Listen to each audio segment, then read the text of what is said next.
So this is currently our setup. I like standing when I talk. I like the sound of the videos when I have earbuds. And the garage is the most private place to make videos. So this is where we are.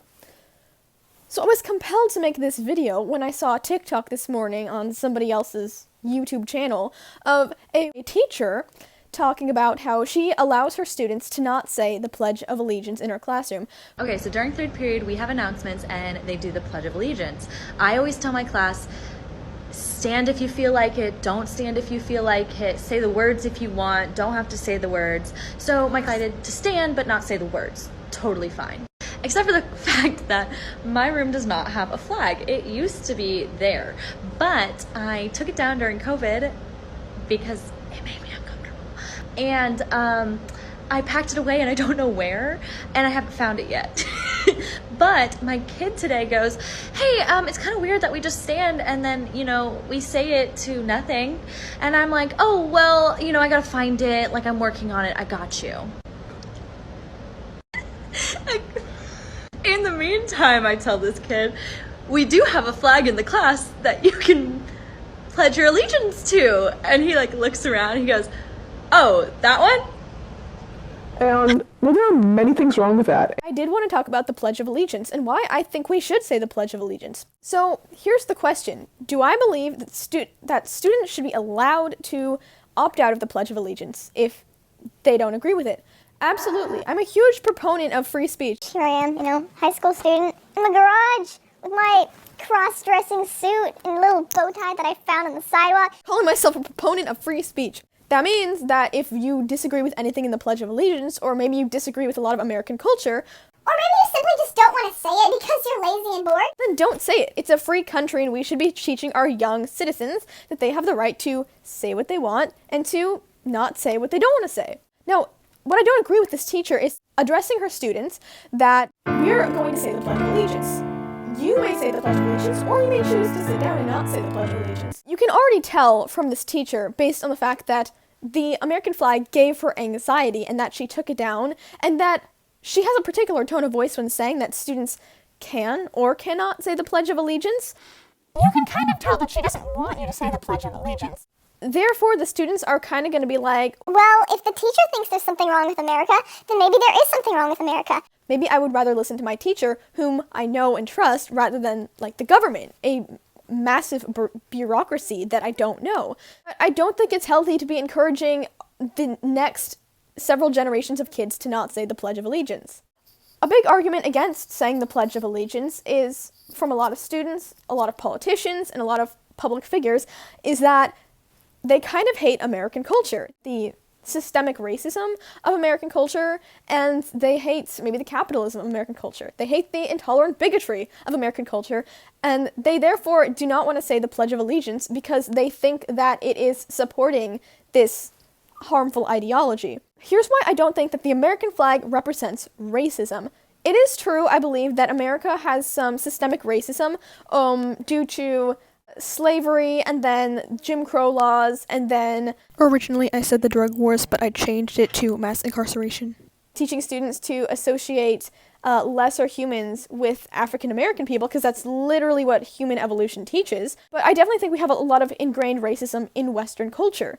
I don't think, however, that that is what the American flag represents. The American flag represents our independence, our unity, our liberty, everything that the Founding Fathers fought for and wrote a constitution for. The flag comes from the 50 stars in the flag represent the 50 United States of America. We are all Americans and we are all equal. And while society still has a ways to go before everyone truly is equal, the American flag represents equality and liberty for everybody. Now, this is why a lot of people don't want to pledge their allegiance to America, because America is not equal. America still has a ways to go before people are economically equal, are racially equal, before people are treating everyone else with mutual respect. The American flag represents hypocrisy, and I am not going to pledge allegiance to it. Here's how I view the American flag and why I think we should actually encourage people to pledge allegiance to the American flag. I believe the American flag stands for, as I mentioned before, freedom, unity, liberty, equality. It doesn't necessarily represent what we are in right now, although I think we've gotten pretty far over the 200 plus years of American history. But I don't think the American flag represents what we are, but what we should be, what the American goal is. And the American goal is to create a country where everyone from all nations can come and find refuge, can find freedom of religion, freedom of speech. A lot of people have fought for America over the years. We've fought in several wars, and while not all the wars have been good and necessary, we have had millions, if not more than that, of soldiers go out and die in other countries or die on American soil for American freedom, because America is about justice, it's about protecting people, and it's about peace and coming together. And that's what the American flag represents. That's why I think the flag should be honored to represent all the people who have died for America and all the people in the past who have fought and worked for America to become as unified and as strong as it is today, and how accepting it is today. Another argument is that the Pledge of Allegiance is discriminatory against atheism because it specifically says one nation under God. Well, I mean, we're not going to talk about how Christianity is discriminated against in history. When we talk about how bad all the Christians were.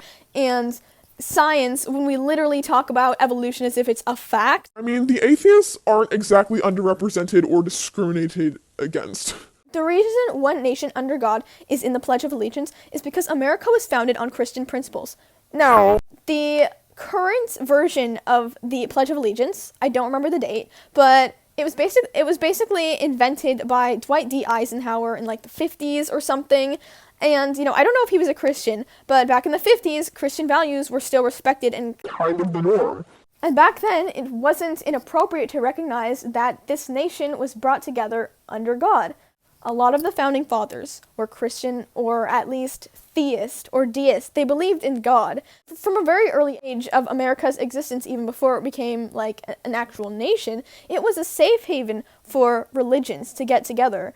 And ultimately, America won the Revolutionary War because of Christian principles. And America as a revolution was ultimately had a Christian perspective. For instance, when Thomas Jefferson and the other founding fathers were talking about certain unalienable rights, they were talking about God-given rights to life, liberty, and the pursuit of happiness. They're natural rights, meaning they come from God. And this is very different from the French Revolution, which stressed similar things, such as life, liberty, and property. Liberty, equality, and fraternity. While the French Revolution was semi-successful, it ultimately failed and was way more bloody and more catastrophic than the American Revolution. And it was a very atheistic revolution. They literally rewrote their entire culture to be super atheistic. So there is definitely something very Christian about how America was founded. So saying it is one nation under God is kind of appropriate. Our nation would not be what it is today without God being at the center of it. That's why it's appropriate to say one nation under God. And if you're really an atheist, most atheists claim they're non-religious. So why would somebody else's religion offend you? Senegal. If you are that adamant of an atheist where you think it's offensive to say that this nation was one nation under God, then okay, sit down when you say the Pledge of Allegiance. I'm not saying you can't sit down. You don't have to say the Pledge of Allegiance. When we say the Pledge of Allegiance, we're not ignoring the fact that America still has a long way to go before we achieve perfect equality. Here, let me give you a little spoiler, a little secret. America is never going to reach that utopia. We are expressing a hope for a better future where we are all equal and we are all respected. In conclusion, what I'm trying to say is that no one should be forced to say the Pledge of Allegiance, but it should still be encouraged today. Children should understand that they are not condoning racism and they are not being discriminatory by saying the Pledge of Allegiance. They are showing respect to our country, to our history, and to unity, equality, and liberty, which are things I think we want children to incorporate into their daily lives.